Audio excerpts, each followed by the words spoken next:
ایک چھوٹے سے گاؤں میں ایک غریب کسان رامو رہتا تھا۔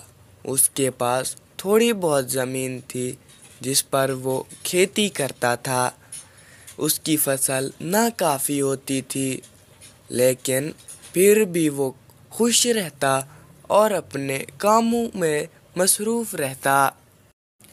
اس گاؤں کے رئیس آدمی نے اعلان کیا، میں تم سب کو اپنی بیٹی کی شادی میں دعوت دے رہا ہوں۔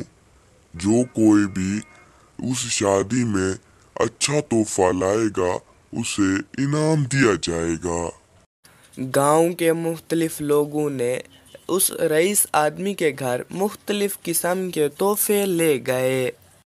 اس رامو کے پاس ایسی کوئی قیمتی چیز نہ تھی جو وہ رئیس کو پیش کرتا، لہٰذا اس نے عقل مندی سے کام لیا اور اپنی کھیت سے چند بیج لیے اور ان کو ایک خوبصورت کپڑے میں باندھ دیا۔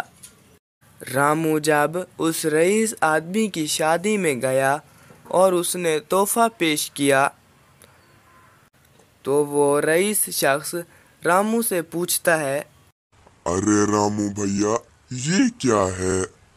تبھی رامو نے جواب دیا، یہ میری کھیتی سے لیے گئے چند بیج ہیں، جو آپ کے باغ میں بوئے جائیں تو یہ ہمیشہ خوشحالی کی نشانی بن جائیں گے۔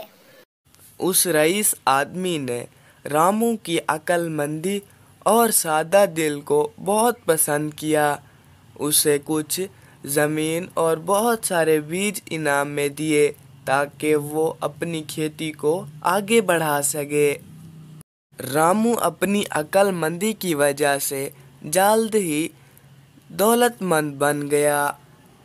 دوستو، ہمیں اس کہانی سے یہ سبق ملتا ہے کہ ہمیں اپنی عقل اور محنت کی وجہ سے اپنی زندگی میں بڑی بڑی کامیابیاں حاصل کر سکتے ہیں۔